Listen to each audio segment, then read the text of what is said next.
अध्याय 13 प्रकृति, पुरुष तथा चेतना। अर्जुन ने कहा, हे कृष्ण, मैं प्रकृति एवं पुरुष, क्षेत्र एवं क्षेत्रज्ञ तथा ज्ञान एवं ज्ञेय के विषय में जानने का इच्छुक हूं।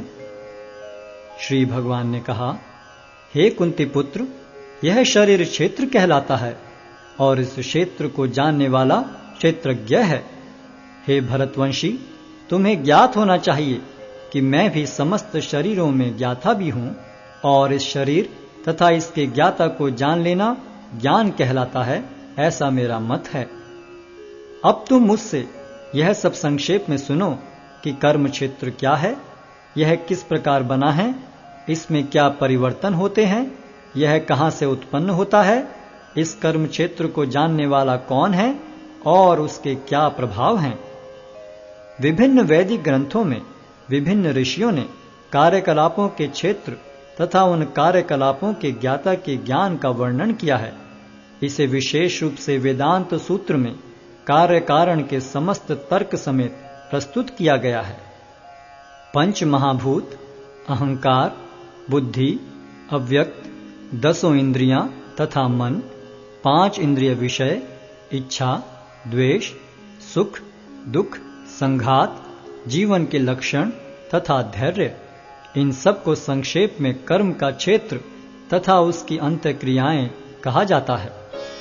विनम्रता, दंभहीनता, अहिंसा, सहिष्णुता, सरलता, प्रामाणिक गुरु के पास जाना, पवित्रता, स्थिरता, आत्मसंयम, इंद्रिय तृप्ति के विषयों का परित्याग, अहंकार का अभाव, जन्म, मृत्यु, वृद्धावस्था तथा रोग के दोषों की अनुभूति, वैराग्य, संतान, स्त्री, घर तथा अन्य वस्तुओं की ममता से मुक्ति, अच्छी तथा बुरी घटनाओं के प्रति संभाव, मेरे प्रति निरंतर अनन्य भक्ति, एकांत स्थान में रहने की इच्छा, जन समूह से विलगाव, आत्म साक्षात्कार की महत्ता को स्वीकारना तथा परम सत्य की दार्शनिक खोज, इन सब को मैं ज्ञान घोषित करता हूं और इनके अतिरिक्त जो भी है वह सब अज्ञान है।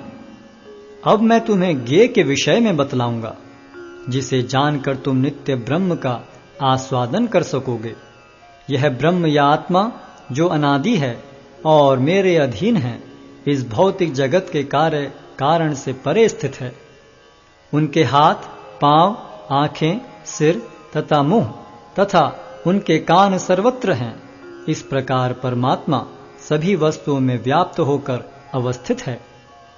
परमात्मा समस्त इंद्रियों के मूल स्रोत हैं, फिर भी वे इंद्रियों से रहित हैं।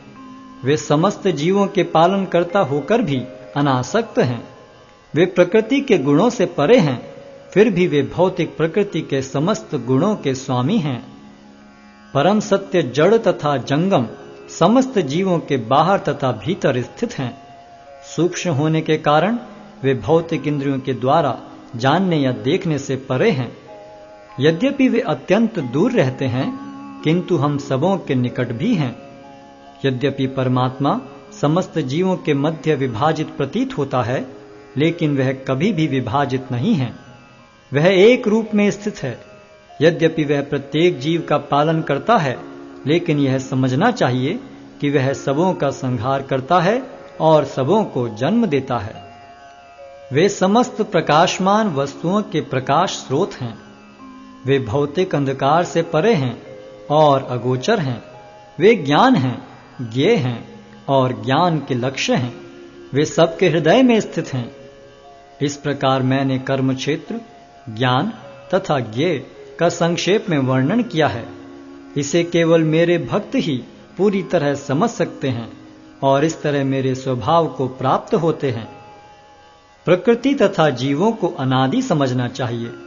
उनके विकार तथा गुण प्रकृति जन्य हैं। प्रकृति समस्त भौतिक कारणों तथा कार्यों की हेतु कही जाती है और जीव इस संसार में विविध सुख दुख के भोग का कारण कहा जाता है। इस प्रकार जीव प्रकृति के तीनों गुणों का भोग करता हुआ प्रकृति में ही जीवन बिताता है। यह उस प्रकृति के साथ उसकी संगति के कारण है। इस तरह उसे उत्तम तथा अघम योनियां मिलती रहती हैं। तो भी इस शरीर में एक अन्य दिव्य भोक्ता है जो ईश्वर है, परम स्वामी है और साक्षी तथा अनुमति देने वाले के रूप में विद्यमान है और जो परमात्मा कहलाता है। जो व्यक्ति प्रकृति, जीव तथा प्रकृति के गुणों की अंतःक्रिया से संबंधित इस विचारधारा को समझ लेता है, उसे मुक्ति की प्राप्ति सुनिश्चित है। उसकी वर्तमान स्थिति चाहे जैसी हो, यहां पर उसका पुनर्जन्म नहीं होगा। कुछ लोग परमात्मा को ध्यान के द्वारा अपने भीतर देखते हैं, तो दूसरे लोग ज्ञान के अनुशीलन द्वारा, और कुछ ऐसे हैं जो निष्काम कर्म योग द्वारा देखते हैं। ऐसे भी लोग हैं जो यद्यपि आध्यात्मिक ज्ञान से अवगत नहीं होते, पर अन्यों से परम पुरुष के विषय में सुनकर उनकी पूजा करने लगते हैं। ये लोग भी प्रामाणिक पुरुषों से श्रवण करने की मनोवृत्ति होने के कारण जन्म तथा मृत्यु के पथ को पार कर जाते हैं। हे भरतवंशियों में श्रेष्ठ, यह जान लो कि चर तथा अचर जो भी तुम्हें अस्तित्व में दिख रहा है, वह कर्म क्षेत्र तथा क्षेत्र के ज्ञाता का संयोग मात्र है। जो परमात्मा को समस्त शरीरों में आत्मा के साथ देखता है और जो यह समझता है कि इस नश्वर शरीर के भीतर न तो आत्मा न ही परमात्मा कभी भी विनष्ट होता है, वही वास्तव में देखता है। जो व्यक्ति परमात्मा को सर्वत्र तथा प्रत्येक जीव में समान रूप से वर्तमान देखता है, वह अपने मन के द्वारा अपने आप को भ्रष्ट नहीं करता। इस प्रकार वह दिव्य गंतव्य को प्राप्त करता है। जो यह देखता है कि सारे कार्य शरीर द्वारा संपन्न किए जाते हैं, जिसकी उत्पत्ति प्रकृति से हुई है, और जो देखता है कि आत्मा कुछ भी नहीं करता, वही यथार्थ में देखता है। जब विवेकवान व्यक्ति विभिन्न भौतिक शरीरों के कारण विभिन्न स्वरूपों को देखना बंद कर देता है और यह देखता है कि किस प्रकार से जीव सर्वत्र फैले हुए हैं, तो वह ब्रह्म बोध को प्राप्त होता है। शाश्वत दृष्टि संपन्न लोग यह देख सकते हैं कि अविनाशी आत्मा दिव्य, शाश्वत तथा गुणों से अतीत है। हे अर्जुन, भौतिक शरीर के साथ संपर्क होते हुए भी आत्मा न तो कुछ करता है और न लिप्त होता है। यद्यपि आकाश सर्वव्यापी है, किंतु अपनी सूक्ष्म प्रकृति के कारण किसी वस्तु से लिप्त नहीं होता। इसी तरह ब्रह्म दृष्टि में स्थित आत्मा शरीर में स्थित रहते हुए भी शरीर से लिप्त नहीं होता। हे भरतपुत्र, जिस प्रकार सूर्य अकेले इस सारे ब्रह्मांड को प्रकाशित करता है, उसी प्रकार शरीर के भीतर स्थित एक आत्मा सारे शरीर को चेतना से प्रकाशित करता है। जो लोग ज्ञान के चक्षुओं से शरीर तथा शरीर के ज्ञाता के अंतर को देखते हैं और भव बंधन से मुक्ति की विधि को भी जानते हैं, उन्हें परम लक्ष्य प्राप्त होता है।